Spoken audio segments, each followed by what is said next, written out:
ai mới mà em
ly nôi mà pin lan rồi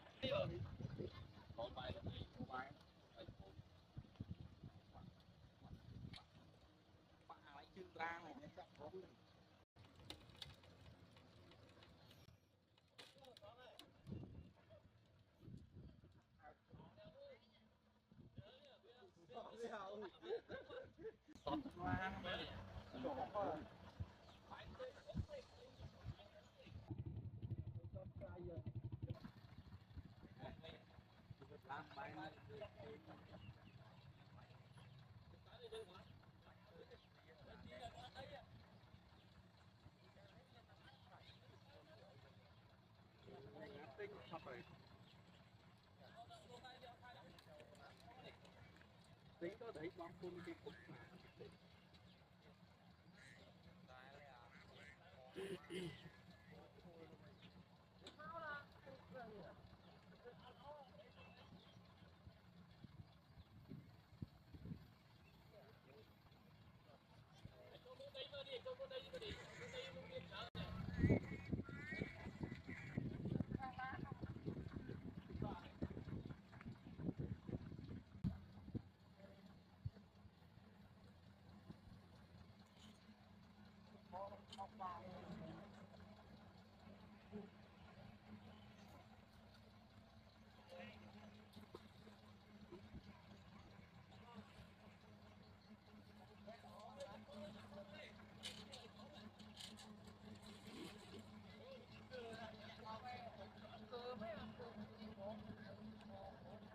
thấy bên đây rồi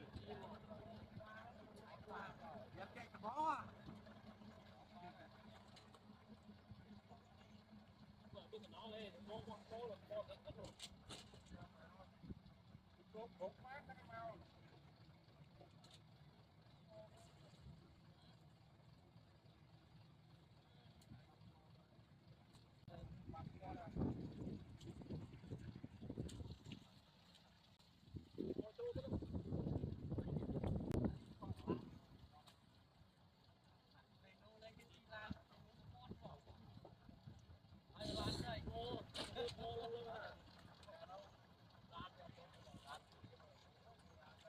dạ với lại chơi giật môi tới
đi ai đã hết tập hút nhắm kia rồi cuối mà cuối thì tập bài thì cắt mau cắt xe mau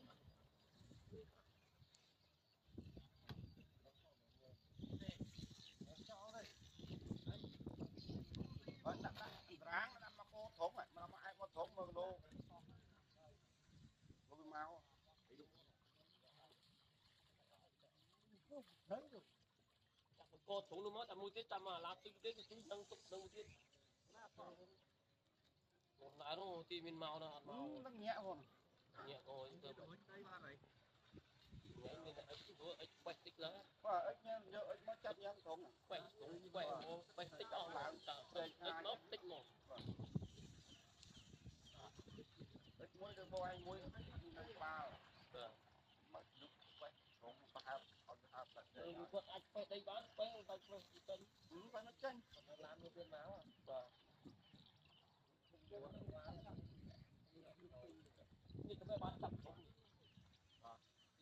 chặt không chặt ba rồi đấy ạ đấy thì lá rồi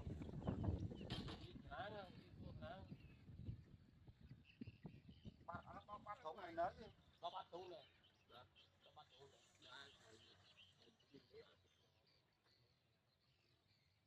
nó cho đặt lên xa đấy,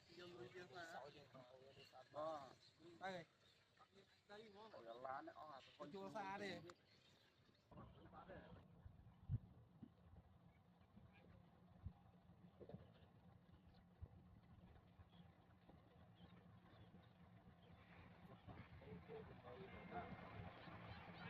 Nó biết trấu nó rồi. Người ta quay những chơi mà. Chắc đây nó quay lan có trấu này là ngoài á. Quay chơi mà trấu đây là quay lan nó lan cũng trấu không là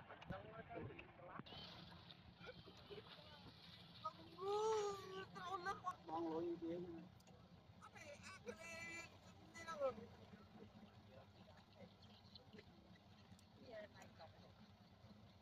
Đây lô, bên đây lô là cái là số ăn rồi. Ơi chưa tụi mới không?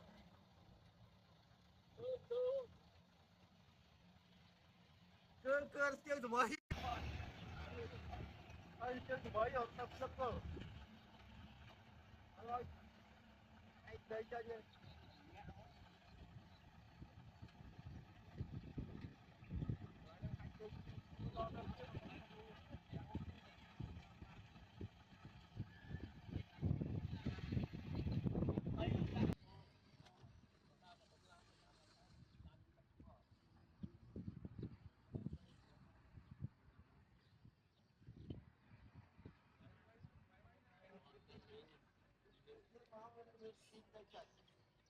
Giờ chắc cũng biết luôn.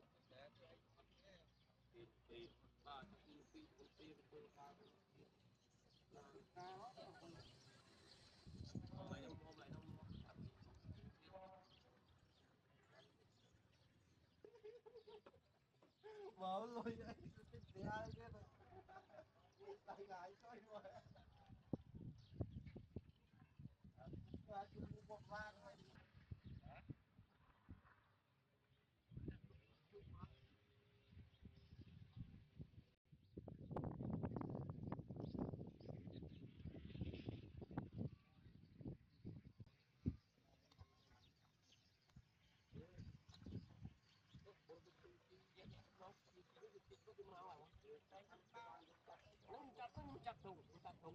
Chắc đúng là bôi cái gì cái nhiều cái mặt không bà là bôi mình nơi mấy người chơi kia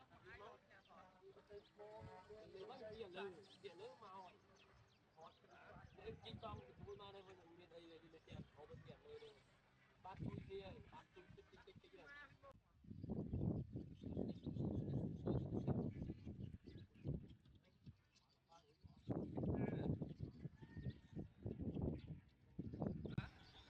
mọi cái có muốn cái món muốn cái nấu muốn ba đây như làm thì mình ba trong máu kia nên là bộ này trong máu ba này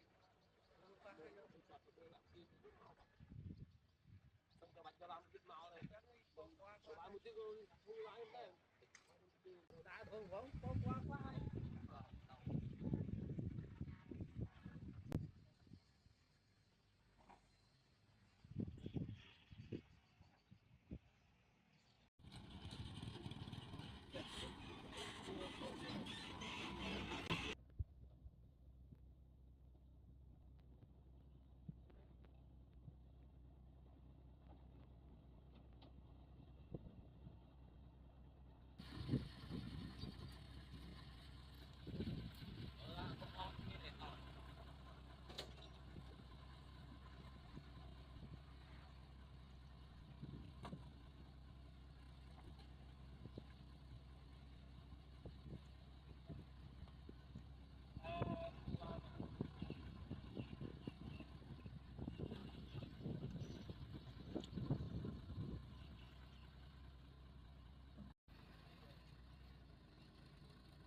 máu.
Hãy subscribe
cho kênh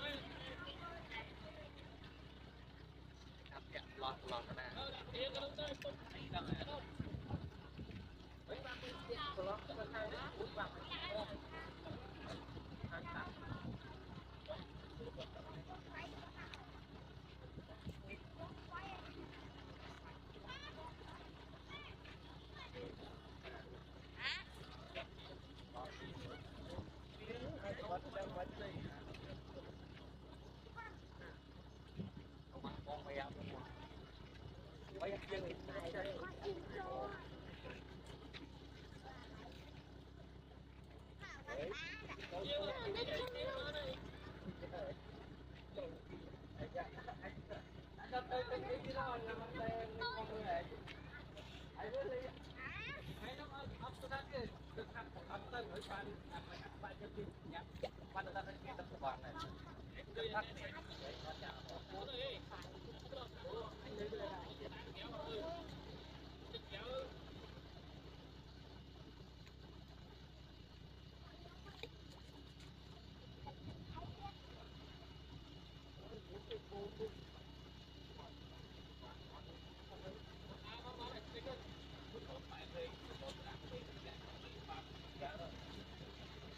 để không bỏ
lỡ